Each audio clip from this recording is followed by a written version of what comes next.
UP के गृह विभाग ने ट्वीट कर इस बात की जानकारी दी। 20 सितंबर को महंत नरेंद्र गिरी की मौत हुई। उसके बाद संतों ने सीबीआई जांच की मांग की थी।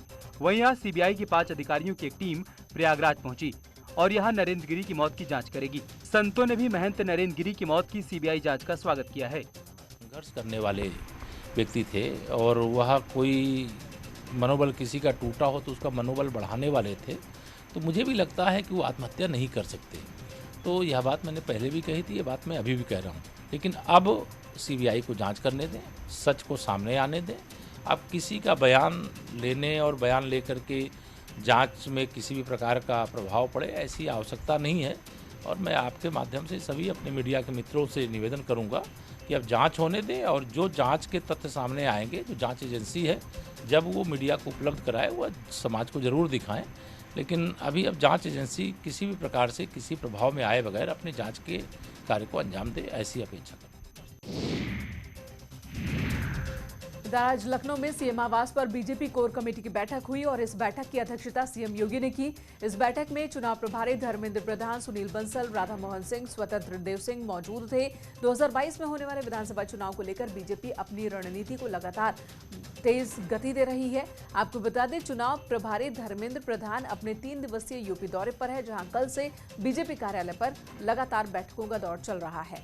कल ही मीटिंग हुई थी जिसमें धर्मेंद्र प्रधान, सीएम योगी आदित्यनाथ मौजूद थे। अनुराग ठाकुर की मौजूदगी में ये मीटिंग हुई।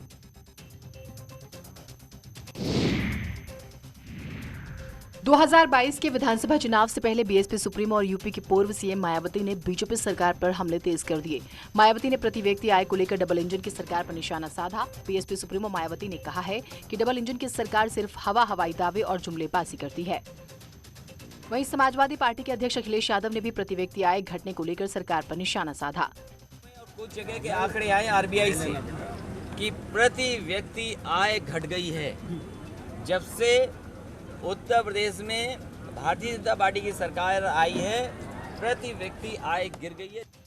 बीजेपी के डबल इंजन वाली सरकार वाले बयान पर कांग्रेस प्रवक्ता सुरेंद्र राजपूत ने भी सरकार को आड़े हाथों लिया। डबल इंजन की सरकार है और आमदनी आधी है, वो भी पिछली सरकार से। शर्म नहीं आती है इस सरकार को। ये तो भला हो आरबीआई का कि उन्होंने आंकड़े जारी कर दिए और योगी सरकार का झूठ और छल पकड़ा गया, वरना योगी सरकार के लोग तो कह रहे थे आमदनी हमने दूनी कर दी। 2022 यूपी चुनाव से पहले कांग्रेस के एक और ब्राह्मण नेता ने पार्टी का साथ छोड़ दिया। पूर्व मुख्यमंत्री कमलापति त्रिपाठी के प्रपौत्र ललितेश पति त्रिपाठी ने कांग्रेस पार्टी छोड़ दी। पार्टी के सभी पदों से त्यागपत्र देने वाले ललितेश ने कांग्रेस आलाकमान पर नजरअंदाज करने का आरोप लगाया। चुनाव से ठीक पहले ललितेश पति का कांग्रेस छोड़ना कांग्रेस के लिए एक बड़ा झटका माना जा रहा है। हालांकि ललितेश ने अभी साफ नहीं किया कि वो किस पार्टी में जाएंगे, लेकिन ये तय है कि अब वो कांग्रेस के साथ नहीं है। तमाम साथी जो कभी स्वतंत्रता आंदोलन से जुड़े थे, चाहे जो पार्टी के ऊपर अन्य कोई संकट आया हो, इंदिरा जी के ऊपर संकट आया था, उस समय वो लोग पार्टी के साथ खड़े थे। आज उनको दरकिनार कर दिया जा रहा है और मैं उनकी लड़ाई नहीं लड़ पा रहा था, इसीलिए मैंने इस्तीफा दिया। अभी भविष्य की राजनीति पे ना कोई चर्चा हुई है और ना कोई फैसला हुआ है, और जिस दिन होगा मैं सबसे पहले आप ही लोगों को बुलाऊंगा और आप ही लोगों के बीच में बात रखूंगा। संभल में एसपी नेता को नौटंकी करना महंगा पड़ गया। पुलिस ने एसपी नेता भावेश यादव को गिरफ्तार कर लिया है। उसके ऊपर संभल के कैला देवी मंदिर इलाके में सीएम की जनसभा खत्म होने के बाद वहां पर गंगाजल छिड़कने का आरोप है। इस मामले में भावेश यादव समेत 8 से 10 अज्ञात लोगों पर बहजोई थाने में केस दर्ज किया गया है।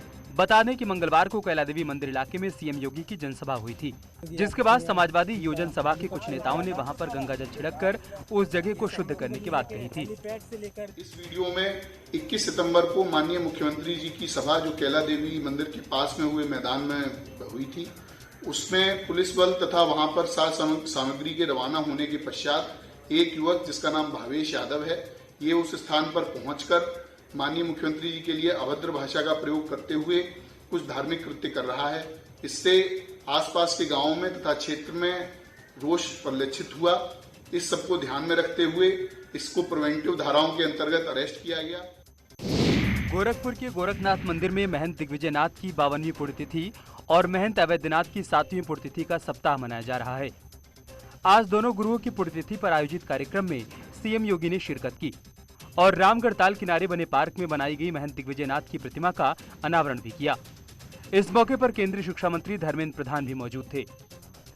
गोरखपुर के विकास का जो भी खाका बना है, गोरखपीठ हो या गोरखपुर या पूर्वी उत्तर प्रदेश के विकास का, उसकी पृष्ठभूमि में महंत दिग्विजयनाथ जी कहीं न कहीं अक्सर उसका अक्स देखने को मिलता है। आज गोरखपुर में जो खाद कारखाना 1990 में बंद हो गया था, इस खाद कारखाना को स्थापित करने के लिए भी महंत दिग्विजयनाथ जी ने ही, उस समय वे सांसद थे, उसी समय गोरखपुर का खाद कारखाना स्थापित हुआ था।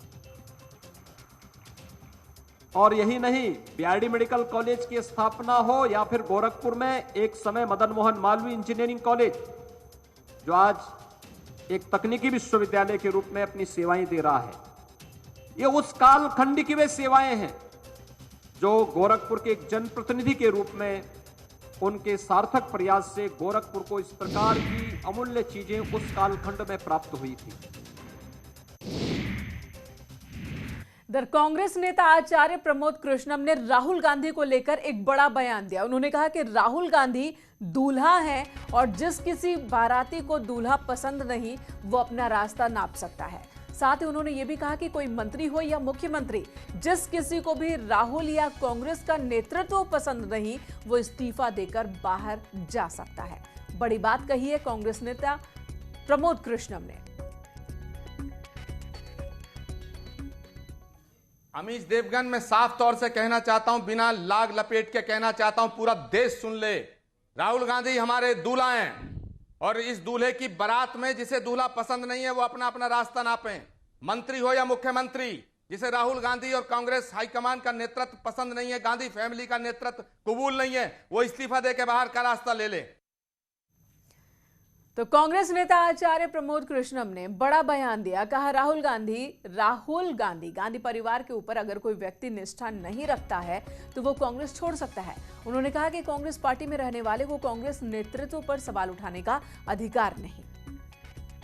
मैं ये कहना चाहता हूं कि कैप्टन अमरिंदर सिंह जी का सम्मान और अपमान आपको दिखाई दे रहा है, लेकिन कैप्टन अमरिंदर सिंह जी ने जिस तरह की बात की है, कांग्रेस पार्टी के नेतृत्व के ऊपर सवाल उठाया है, ये तो गलत है। मैं तो कहना चाहता हूं कि कैप्टन अमरिंदर सिंह जी ने कहा प्रियंका गांधी अखिल भारतीय कांग्रेस की महासचिव हैं, राहुल गांधी कांग्रेस के पूर्व अध्यक्ष हैं। अगर कैप्टन अमरिंदर सिंह जी को यह कहना है कि मैं प्रियंका गांधी और राहुल गांधी का नेतृत्व स्वीकार नहीं करता हूं या वो अनुभवहीन है, तो कैप्टन अमरिंदर सिंह, मुझे लगता है कि उन्होंने कांग्रेस पार्टी का छोड़ने का मन बना लिया है। और एक बात और सुनिए अमीश देवगन, कांग्रेस पार्टी और गांधी परिवार, गांधी फैमिली के प्रति अगर कोई व्यक्ति श्रद्धा निष्ठा नहीं रखता है तो मैं कहता हूं वो कांग्रेस में ना रहे, कांग्रेस छोड़ के जा सकता है। और इस बात को राहुल जी ने स्वयं कह दिया था। कांग्रेस पार्टी नेतृत्व पे सवाल उठाने का अधिकार उस व्यक्ति को नहीं है जो कांग्रेस के अंदर है। हालांकि प्रमोद कृष्णम के इस बयान से बीजेपी को जरूर मौका मिल गया है अपने उस आरोप को दोहराने का, जिसमें बीजेपी कहती है कि कांग्रेस पार्टी सिर्फ एक परिवार की पार्टी बनकर रह गई है। एक ब्रेक के लिए रुकते हैं, तुरंत लौटेंगे। 13 लोगों को बनाया जा चुका है शिकार।